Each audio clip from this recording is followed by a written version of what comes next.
Fala, meus irmãos, Deus te abençoe em nome de Jesus. No Dando Papo de hoje, a pergunta é: o que é um culto de missões? Você já participou em um culto de missões? Você já esteve presente? Você já organizou? Você já esteve envolvido em algum momento em um culto de missões na sua igreja? Então, Dando Papo de hoje, a gente vai estar falando um pouquinho sobre um culto de missões.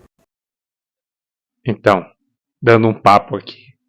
O que é um culto de missões?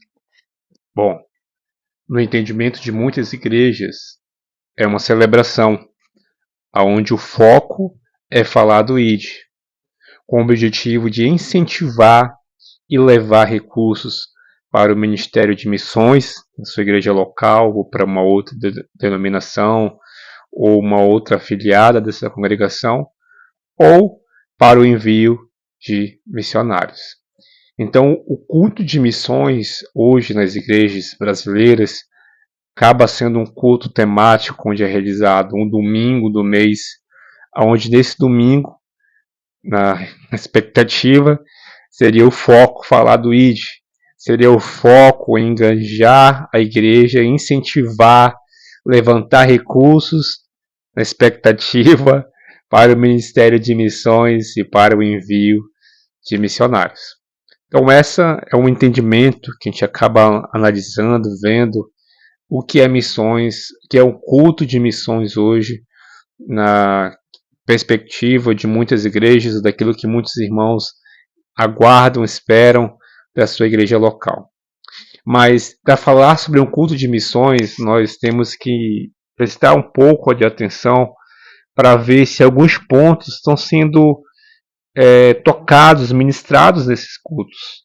Porque eu acredito que poderiam vir vários outros pontos aqui, mas eu queria destacar esses três para conseguirmos entender qual tem sido a eficácia desses cultos de missões hoje na igreja no Brasil. O primeiro ponto importante a entender, queridos, é o que é missão. Bom, se um culto de missões é para falar sobre missões, mas o que é missões? Ora, missões é uma incumbência. Missões, queridos, é um propósito. Missões é uma função específica se confere a alguém, esse alguém é a igreja, para fazer algo que uma ordem e não uma sugestão. E esse algo a se fazer é anunciar o evangelho de Jesus. Então, o que é missão? É um propósito, é uma ordem que foi dada a Jesus, à sua igreja, ao seu povo. E por que eu, por que você devemos fazer missões? Ora, em Mateus capítulo 24, verso 24, está escrito: e este evangelho do reino será pregado em todo o mundo, em testemunho a todas as nações, então virá o fim. Aqui nesse texto de Mateus 24, verso 14, a gente vê três pontos importantes aqui, ainda nesse segundo ponto sobre as importâncias de fazer missões. Nesse texto aqui a gente vê qual é o evangelho. Jesus ele falou: e este evangelho do reino será pregado. Sim, isso aqui é um ponto importante que está sendo ensinado, ministrado nos cultos de missões, que você e eu devemos perceber. Qual é o evangelho que está sendo pregado? O evangelho da conversão, aonde nós estamos fazendo de tudo para converter as pessoas a um sistema religioso, ou o evangelho que se prega a palavra do arrependimento. Em Mateus capítulo 3, verso 2, João ele vai falar: arrependei-vos, pois é chegado o reino dos céus. Então, qual é o evangelho que nós estamos dando prioridade no engajamento, no incentivo da igreja à relação a missões? Deve ser o evangelho do arrependimento. Um outro ponto aqui nesse texto é: qual a limitação deste anúncio? Jesus ele falou: esse evangelho será pregado em todo o mundo e serão em testemunho em todas as nações. Então, qual é a limitação deste anúncio? Ora, em Atos capítulo 1, verso 8, ele falou antes de partir, antes de Jesus subir, ele falou, na segunda parte, em toda a parte, em Jerusalém, em toda a Judéia, em Samaria e nos lugares mais distantes da terra, ou em outras versões, até os confins da terra. Assim está escrito em Atos capítulo 1, verso 8. Então não existe limitação. Alguém que fala, um culto de missões que fala que para fazer missões tem que fazer na sua comunidade, tem que ser aqui na sua igreja, tem que ser aqui no seu bairro. Isso é limitar a abrangência missionária.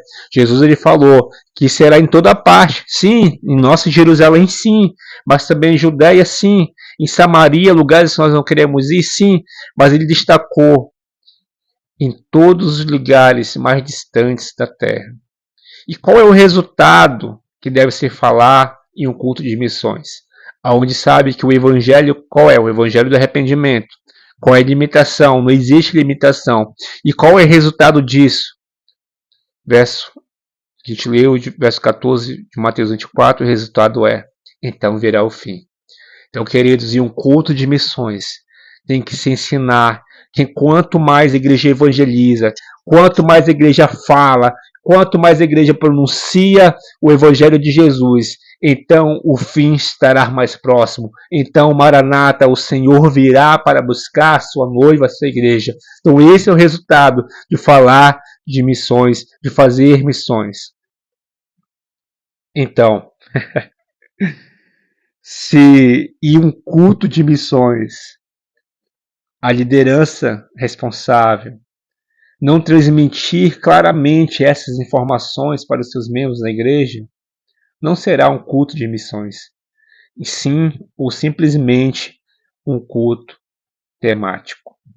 Ora, hoje todas as igrejas no Brasil, tanto pentecostais até as mais liberais, hoje têm cultos de missões.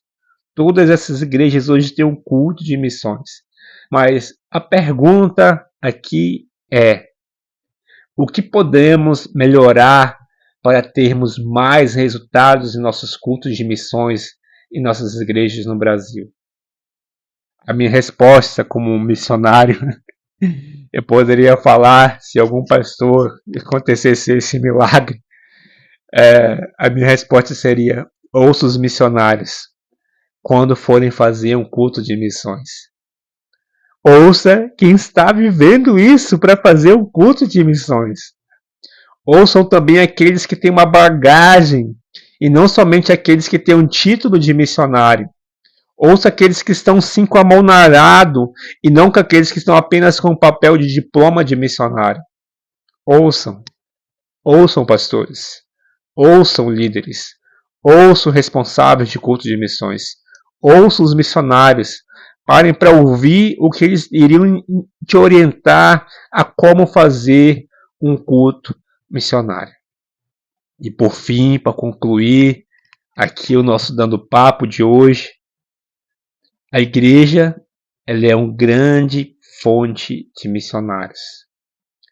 É uma grande fonte de missionários. A igreja deve ser uma grande fonte de missionários. E esta água que está na fonte não pode ficar parada. Ora, lá em Ezequiel, capítulo 47, salvo me engano, fala sobre a visão que ele teve do templo. A visão ali das águas profundas, que as águas começaram do seu tornozelo, foram para o joelho, até chegar nas partes profundas. E no verso 6 ao verso 9 tem uma parte muito interessante onde ele fala: e disse-me, viste isso, filho do homem? Então ele me levou-me, fez voltar para a margem do rio. Depois que aquele anjo levou ele nas águas profundas, trouxe ele para a margem do rio, e ele continua. E tendo eu voltado, eis que à margem do rio havia uma grande abundância de árvores, de um lado e de outro. Então disse-me, estas águas saem para a região oriental e descem ao deserto, e entram no mar, e sendo levadas ao mar, as águas se tornam saudáveis, e será que toda criatura vivente que passa por onde quer que entre esses rios viverá. E haverá muitíssimos peixes, porque lá chegarão estas águas e serão saudáveis, e viverá tudo por onde quer que entra este rio. Queridos, esse é o resultado do envio de missionários. Este é o resultado. Quando a igreja envia, quando a igreja libera, quando a igreja não cria barreiras para que as águas ficam presas, para que o melhor fique aqui. Temos ouvido de algumas pessoas, de muitas lideranças muitas vezes, que falam, olha, quem deve enviar missionário para o campo é a igreja, não é as agências missionárias, é a igreja. Bom, essa é a expectativa. Mas qual é a realidade dessa fala? Se você, de muitos pastores que falam isso, que quem deve enviar é a igreja, quantos missionários a sua igreja enviou para você poder abrir a boca e falar sobre isso? E quando isso acontece, está aqui Ezequiel 47, fala sobre isso. Aonde não havia vida, haverá abundâncias, as águas amargas serão saudáveis. É isso que acontece quando a igreja deixa fluir a água para os sedentos, para aqueles que estão precisando do evangelho. É isso que deve ter em um culto de missões. Essa orientação, esse ensino, por que devemos fazer, qual é o evangelho, quais são as limitações, qual é o resultado, é isso que deve ter em um culto de missões. Meu querido, esse foi o nosso Dando Papo de hoje. Que você possa compartilhar para que essa nossa conversa, esse papo aqui possa chegar em outras pessoas. Que o Senhor te abençoe aqui